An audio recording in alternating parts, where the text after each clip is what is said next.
Section add कर दिए कि हाँ ये मर्डर हुआ है उसका, युवक का अपहरण तो हुआ ही था लेकिन उसके साथ उसका मर्डर भी हुआ है।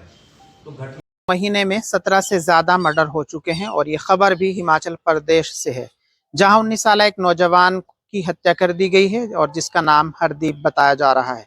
बताया जा रहा है कि शख्स को पहले किडनैप किया गया, फैमिली ने गुमशुदगी की आशंका जताई, थाने में एफआईआर दर्ज कराई, उसको तलाश किया गया। फिर उसके बाद सोशल मीडिया पे एक वीडियो वायरल हो गई जिसमें देखा जा रहा है कि उस नौजवान को मारा पीटा जा रहा है। उसके बाद पुलिस ने उन नौजवानों को जो वीडियो में उसे मारते पीटते नजर आ रहे थे उनको गिरफ्तार कर लिया और जब उनसे सख्ती से पूछताछ की गई तो उन्होंने कई सारे खुलासे कर दिए। खुलासों में नौजवानों ने बताया कि ये लड़का जिसका नाम हरदीप है, इसकी पहले किसी लड़की से बातचीत थी और बीच में वो बातचीत बंद हो गई और वीडियो में नजर आ रहे राइट साइड की तरफ का जो लड़का है, अब लड़की इस लड़के से रिलेशन में थी। इसी दौरान इनकी कुछ बात को लेकर कहासुनी होती है और फिर ये इस लड़के को कत्ल करने का प्लान बनाते हैं। लड़की लड़के को फोन करती है, हरदीप को उसी किसी जगह बुलाती है और फिर आगे ये दो लड़के जो वीडियो में नजर आ रहे हैं ये नजर आते हैं। इनके अलावा एक और लड़का इस हत्या में शामिल बताया जा रहा है, वो आगे मिलता है और फिर पहले इस लड़के की के साथ मारपिटाई की जाती है। इसके एक गाड़ी में बंद किया जाता है जहां देखा जा सकता है कि किस बेरहमी के साथ इस लड़के की पिटाई की जा रही है और फिर जब इसको ज्यादा मारा पीटा जाता है फिर उसके बाद बैलेट से इस लड़के का गला घोटकर इसकी हत्या कर दी जाती है। हत्या के बाद इसके जो शव है उसको नहर में फेंक दिया जाता है। लेकिन आज यानी 3 मार्च को भी 6-7 दिन गुजर जाने के बाद भी लगातार तलाश जारी है, गोताखोर लगातार सर्च ऑपरेशन चला रहे हैं लेकिन अब तक भी इस नौजवान की जो डेड बॉडी है वो नहीं मिली है। पुलिस ने इस मामले में कई सारे खुलासे कर दिए हैं। बताया गया है कि मामला प्रेम प्रसंग से जुड़ा हुआ है, यानी वो लड़का जो हरदीप है पहले वो उस लड़की से रिलेशन में था, लड़की अभी नाबालिग बताई जा रही है, के साथ प्रेम प्रसंग चलाया और फिर जब अफेयर खत्म हो गया उसके बाद किस तरीके से प्लान करके इस लड़के की हत्या कर दी गई है। यानी आज 7 दिन गुजर जाने के बाद भी इस लड़के की जो डेड बॉडी है वो नहीं मिली है। फैमिली लगातार इस बात के लिए कोशिश कर रही है कि जल्द उसकी डेड बॉडी मिल जाए ताकि उसका अंतिम संस्कार किया जाए। पुलिस अभी भी इस मामले को लेकर कई सारी प्रेस कॉन्फ्रेंस कर चुकी है और अभी भी इस बात का सिलसिला जारी है कि पुलिस की, जैसा कि आपको ऑलरेडी जानकारी है कि जो केस हुआ था वो पहले अपहरण के अंतर्गत दर्ज हुआ था। जो एक युवक है वो गायब था, तो जिसपे ऐसे शक था कि इसे कुछ लोग अपहरण करके ले गए होंगे। पहले इनिशियली एक पे था, बाकी घटनाक्रम मैंने आपको बता चुका हूँ जो कि अपहरण से संबंधित था और जैसे कि गिरफ्तारियां हुई थी उसमें।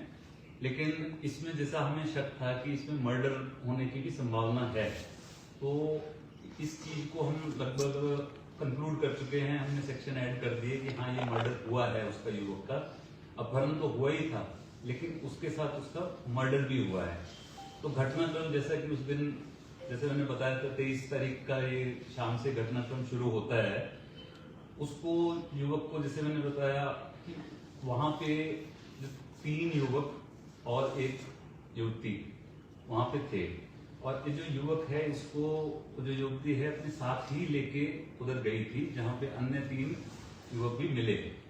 मामला इस तरीके से है कि इसका जैसे अगर कारण देखा जाए तो ये जो मृतक है या जिसका अपहरण हुआ था इसके पहले दोस्ती मित्रता उस युवती के साथ होने का अंदेशा है और उसके बाद इसका शायद उससे बातचीत बंद हो गई, तो इनमें जैसे होता है मनमुटाव की स्थिति पैदा हो गई। उसके पश्चात जो दूसरे युवक थे जिनसे उनकी अभी मित्रता थी, तो इनमें आपस में जो मतभेद उत्पन्न हुआ उसके चलते जैसे ये लेके गए वहां पे आया है युवक, तो इसके साथ मारपिटाई की गई। जैसे पहले लग रहा है जैसे दराट से की गई और फिर वहां पे जैसे मारपिटाई करने के बाद जैसा कि इन्होंने बताया जो गिरफ्तार लोग हैं उसको कार में इन्होंने ले लिया। कार वही थी जो अभी इसमें पूरी वारदात में इस्तेमाल इनके साथ की गई। तो जब उसको कार में ले गए फिर उसके साथ और मारपिटाई की गई तथा ऐसा लग रहा है जैसे कि उसका गला घोट के जैसे बेल्ट से 2 युवकों ने खींचा और उससे उसकी मृत्यु हो गई। मृत्यु होने के पश्चात उसकी बॉडी को जो नहर है हमारे नंगल के पास इसमें डिस्पोज होने का उन्होंने बताया। तो अभी जो है बॉडी उसकी तो सर्च की जा रही है कि जैसे नहर में भी है, गोताखोर भी और सब लोग उसमें मतलब प्रयास कर रहे हैं। तो अभी बॉडी अभी नहीं मिली है, लेकिन कुछ ब्लड स्टेन क्लोथ्स वगैरह मिले हैं जो उसके हैं, और एफएसएल टीम के द्वारा मुआयना भी किया गया। एसएचओ साहब और एडिशनल एसपी साहब इसको लगातार मॉनिटर कर रहे हैं। कल भी बॉडी की सर्च करी, आज भी बॉडी की सर्च जारी है और ये जारी रहेगी। तो ये इसमें मर्डर का भी मामला है। सर जी, पूरी प्री प्लान के तहत इस वारदात को अंजाम दिया गया था। इसमें मेन जो किरदार कौन रहा है? बताया ना, जैसे प्री प्लान के थ्रू गया, जैसे वो युवती के साथ गया, जैसे उनका मैंने बताया था मित्रता वगैरह को लेकर कुछ हो सकता है। तो फिर वहाँ पे और जो 3 युवक थे उनमें से एक जो जिया था, जो मुख्य रूप से जिया उसका शॉर्ट नेम है, वो था। फिर उसके साथ उसके साथी थे। तो सर ये काली जो गाड़ी थी ये किसकी थी? ऑल्टो तो अभी काली तो नहीं थी, वाइट थी ना? जो फाइल की थी सर। अच्छा, तो ये जैसी गाड़ी थी, इसका किसकी है, क्या है, जो नेम्स वगैरह की डिटेल्स वो तो निकाल लेंगे। ठीक है सर। बड़ा अच्छा काम किया हमारे एसएचओ गौरव ने, बहुत मेहनत करी, और एडिशनल साहब ने भी काफी वो किया। ये लगातार दिन रात दौड़ते रहे, तो जो बाद में जो अरेस्ट हुई उसका मतलब बहुत क्रेडिट हमारे एसएचओ गौरव को जाता है। हमारे इस नए YouTube चैनल को सब्सक्राइब नहीं किया तो आप हमारे YouTube चैनल को ज़रूर सब्सक्राइब कर लें, ताकि आने वाली वीडियोस की नोटिफिकेशन भी आप तक पहुंचती